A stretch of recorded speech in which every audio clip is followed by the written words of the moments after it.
அனைவருக்கும் வணக்கம். இன்னைக்கு ஒரு சிறுகதையை பார்க்கலாமா? இன்னைக்கு நான் பேசுறதுக்காக எடுத்த கதை வந்து விசா ரெடி. அண்ணன் கண்மணி ராஜா முகமது எழுதிய கதை. நம்ம பாதாள கரண்டி புத்தகத்துல இந்த கதை வந்திருக்கு. ரொம்ப புடிச்ச கதை எனக்கு. ஏன்னா, ஆ வெளிநாட்டுல வாழ்றவங்க இந்த கதையோட தங்களுடைய பல பழைய நினைவுகள பொருத்தி பார்க்க முடியும். சிரிப்பும் வரும். அந்த நினைவுகளுக்கு கொஞ்சம் அழுகையும் கொண்டு வரும். அப்படின்றனால இந்த கதை ஆ எனக்கு கொஞ்சம் புடிச்ச கதை. ரஃபீக்கு துபாயிலேருந்து வந்துட்டான் அப்படின்ற செய்தி விடியறதுக்குள்ள அந்த திருவாழ்ந்தூர் கிராமத்துக்கு முழுமையா பரவிருச்சு. எல்லா ஊருக்கும் தெரிஞ்சிருச்சு, முஸ்லீம் வீடுகளுக்கு எல்லாத்துக்கும். ஏன்னா, கல்யாணம் பண்ணி மும்தாஜ கல்யாணம் பண்ண 1 வாரத்துல அவன் வந்து வெளிநாட்டுக்கு கிளம்பி போனவன், இப்ப தான் வந்திருக்கான். அப்ப நெறைய சம்பாத்தியத்தோட வந்திருப்பான் போல, அப்படின்னு எல்லாரும் பேசிக்கிற ஆரம்பிச்சுட்டாங்க. ஆ தம்பி வந்துட்டான்னு தெரிஞ்ச உடனே அவனுடைய அக்கா, பொன்னமராவதியிலேருந்து பிள்ளையெல்லாம் கூப்பிட்டுக்கிட்டு வந்து இறங்கிட்டா ஜுலேஹா அக்கா. மச்சான் சாயந்தரம் வருவாங்க. சரிடா, ஏன்டா இப்படி கருத்து போயிருக்க அப்படின்னு ஒரு பாசமா அந்த அக்கா பேசுறத பசப்பிட்டு அப்படின்னு எழுதியிருக்கிறார். ஒரு பசப்பலா அது கேட்குது. அப்போ அந்த வார்த்தை எழுதும்போதே அந்த அக்காவின் குணம் நமக்கு தெரிஞ்சு போயிருது. அப்போ அந்த பிள்ளை அழுகுது. அழுகாதடா, உன் மாமு உனக்கு தங்க கடியாரம் வாங்கிட்டு வந்திருப்பேன் பார்ப்போம் அப்படிங்குது. அடுத்த பிட்டை போடுறாங்க இங்கே. அப்போ அப்படியே அமைதியாக உள்ளே வந்து தங்கச்சி ராகிலா அடுப்படியில் இருக்குது. அவள் சிரிக்கிறா இதெல்லாம் கேட்டுக்கிட்டு. நான் ராகிலாவுக்கு ஒரு மகிழ்ச்சி. ஏன்னா அண்ணன் ரஃபீக் வந்த பிறகு தான் அவளுக்கு கல்யாணம் நிக்கா பண்ண போகிறாங்க அப்படின்றது ஒரு அந்த நம்பிக்கையில் அவள் இருக்கிறான். மீன் குழம்போட மதியான சாப்பாடெலாம் ஆச்சாச்சு, சாப்பிட்டு முடிச்சாச்சு. கொஞ்ச நேரம் படுத்து தூங்கலான்னு போன ரஃபீக்கிட்ட மெதுவாக பேச ஆரம்பிக்குது. நீ படுத்து தூங்குப்பா, பாவம் ராத்திரியெல்லாம் தூங்காமல் வந்திருப்ப, களைப்பா இருப்ப. இப்போ ஏன் சென்னைக்கு வந்த? இப்போ தான் திருச்சிக்கே ஏரோப்ளேன் நேராக வருதில்ல, இங்கே வந்திருக்கலாமேன்னு ஒரே பாசம் பொழியுது அக்கா. சரி, கொண்டு போய் சாவியை கொண்டா, பெட்டியை பிரித்து பார்ப்போம், வேறு எவ்வளோ வந்துட்டாளுங்கன்னா கண் வச்சு விடுவாளுங்க அப்படின்னு சொல்லி முடிக்கவும் ரஃபீக் சரி இதுக்கு தான் வந்து புரிஞ்சு போச்சு.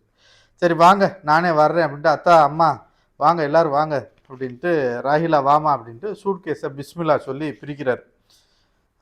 பிரித்த உடனே மாமா மணக்குது. ஏன்னா அந்த வெளிநாட்டு பெட்டியை பிரித்த உடனே உள்ளே இருக்க வாசம், பெர்ஃப்யூமு, கோடாலி தைலம் எல்லாமே ஒரு வாசத்தை கொண்டு வரும்.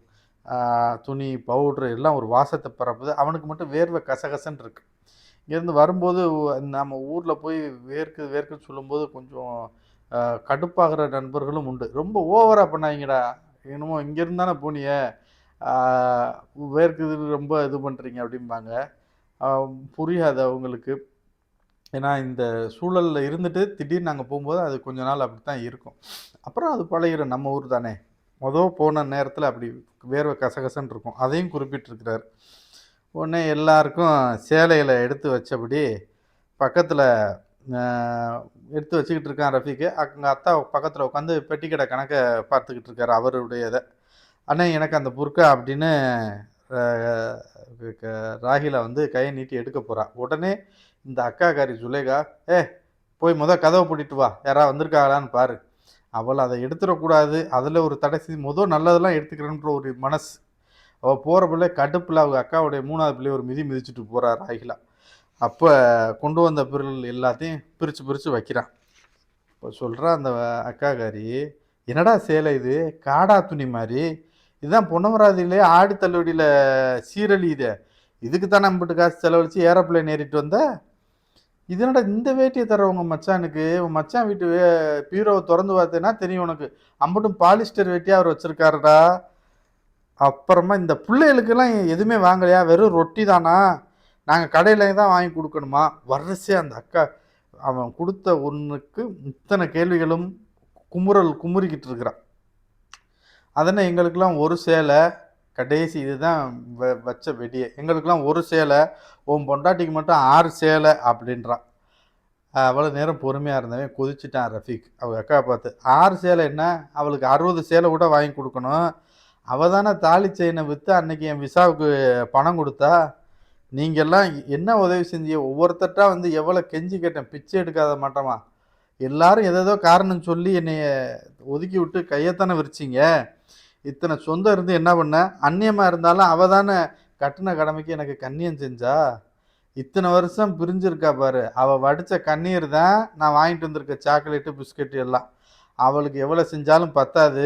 இங்க பாரு, இந்த கடையநல்லூர் இது ரொம்ப முக்கியமானது இந்த கதையில. கடையநல்லூர் கரீம்னு விலாசம் போட்ட பார்சல். இது கூட அப்துல் கரீம் வந்து அவர் குடும்பத்துக்கு அந்த அண்ணன் குடுத்து விட்டதில்ல. என் பொண்டாட்டிக்கு தான் நான் இப்படி எழுதி கொண்டாந்துருக்கேன் அப்படின்னு உடைச்சிடுறான் உண்மைய. கட்டுப்பாய் உண்மைய உடைச்சிடுறான். அவன் பேசுறதெல்லாம் கேட்டா அவங்க அக்கா ஜுலேகா அப்படியே எல்லாத்தையும் கேட்டு அப்படியே விக்கித்து போய் அப்படியே நிக்கிறா. டக்குன்னு கோவம் வந்துடுது அந்த அம்மாவுக்கு. அப்பா அம்பட்டையும் உன் பொண்டாட்டிக்கே கொடுப்பா கொடு. நாங்கள் என்ன காலில் ஓட்டினோமா கையில் ஓட்டினோமா என்றபடி பிள்ளைகளை இழுத்துக்கிட்டு வெளியேறான். அம்மாவும் தங்கையும் அவனை பார்த்துக்கிட்டே இருக்கிறாங்க. அம்மா, நல்லூர் தியாக ரமேஷன் லேபிள் ஒட்டி இருக்கிற துணி பார்சல் உனக்கு தான். ராயிலா, மேலூர் பிலால் அலியார்னு போட்டிருக்க பார்சல் உனக்கு தான். தன்னுடைய சொந்த வீட்டுக்கு தன் அப்பா அம்மா தன்னுடைய மனைவிக்கு ஒருத்தன் இங்கேருந்து சம்பாரித்து கொண்டு வர கொடுக்குறதுக்கு எத்தனை கோக்குமாக்கு தில்லுமுள்ளு வேலையெல்லாம் பார்க்க வேண்டியிருக்குன்றது இங்கேருந்து போகிற எல்லாருக்கும் தெரியும். ஆனால் அதை அவர் கதையிலே அவர் வந்து எழுதி வெளிப்படையாக காட்டிவிட்டார் அண்ணன் கண்மணி ராஜா முகமது. அண்ணனுக்கு இந்த நேரத்தில் ஒரு கைதட்டையே நான் கொடுத்துட்றேன். சரிப்பா நீ போய் சாப்பிடுப்பாங்கிறாரு அவங்க அத்தா. விருப்பமே இல்லாமல் பேருக்கு சாப்பிட்றான். ஏப்பா இப்படி குறிக்கிற, நல்லா சாப்பிடுனே அப்படிங்குது தங்கச்சி. அவனுக்கு கண்ணு கலங்குது. தட்டில் கையை கழுவிட்டு ஹாலில் வந்து உட்காடுறான். அப்போ அப்பா, இப்போ அடுத்த அப்பா அவர் பக்கத்தில் வந்து உட்கார்றாரு. இன்னும் சம்பளம் தரலன்னு சொன்னால் எல்லாத்தையும் வாங்கிட்டு தானே வந்த அப்படிங்கிறாரு.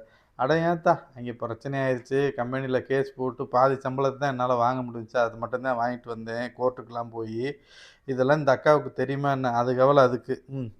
எல்லாத்துக்கும் அல்லா இருக்கான்ட்டு இறைவன் மேலே பாரத்தை சுமத்திட்டு அவன் உட்காந்துருக்கான். அப்பாவோட பேசிக்கிட்டு இருக்கான். அடுத்த அப்பா சொல்கிறார், அது சரிப்பா, உன் சம்சாரம் அறந்தாங்கியில் இருக்குது, என்னமோ அதுக்கு பிடிக்காம தனி கொடுத்தம் போகணும் ஒரே விம்பா அவங்க அத்தா வீட்டிலே இருந்துக்கிட்டு வரமாட்டேங்குது. நாங்கள் என்ன பண்ணுவோம், அதுக்கு என்னமோ நம்ம வீடு பிடிக்கலாம், நீ காலையில் போய் பார்த்துட்டு வா. அப்புறம் அந்த மும்தாஜோட செயினை திருப்பணும், வட்டியோடு சேர்த்து 70,000 ரூபா வேணும் அப்படிங்கிறாரு அவர். அப்படி அமைதியாக கேட்டுட்ருக்கேன். அப்புறம் உன் பொண்டாட்டி நீங்கள் வரலைன்னா பரவாயில்லப்பா, வேற ஒரு வீடு பார்த்துக்கலாம், ஆனால் நீ துபாய் போகிறப்ப நம்ம வீட்டு பத்திரத்தை வச்சு 50,000 ரூபா அப்துல் காதர்கிட்ட வாங்கினோம், அதை திரும்ப கொடுத்துடணும். பேசவே முடியல ரஃபீக், அமைதியாக இருக்கான்.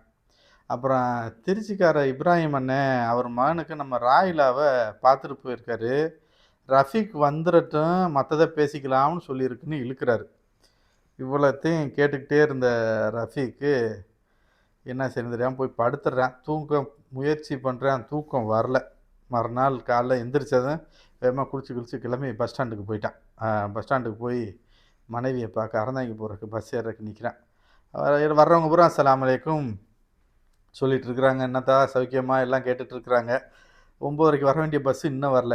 அந்த உள்ளூர்காரங்க எல்லாருக்குமே தெரியுமே, இவன் வெளிநாட்டிலேருந்து வந்தவன், பொண்டாட்டி வந்து கோச்சுக்கிட்டு அறந்தாங்கியில் இருக்குது, இவன் பொண்டாட்டியை பார்க்கத்தான் போகிறான். வெளிநாட்டிலேருந்து வர்றவன் பொண்டாட்டியை பிரிஞ்சிருந்த பொண்டாட்டியை பார்க்க போகிறோன்னா அதில் பல அர்த்தங்களோட நம்மட்டு சிரிப்போடு சிரிக்கிற ஆட்கள் நிறைய உண்டு இல்லையா?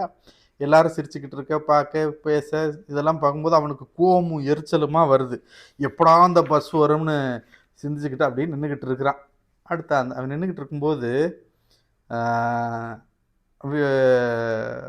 அந்த பஸ்ஸுக்கு காத்திருந்த ஒரு கொஞ்சம் தள்ளி ஒரு ஆள் ஃபோன் பேசுகிறான். ஒரு பையன், சின்ன பையன் பேசுகிறான்.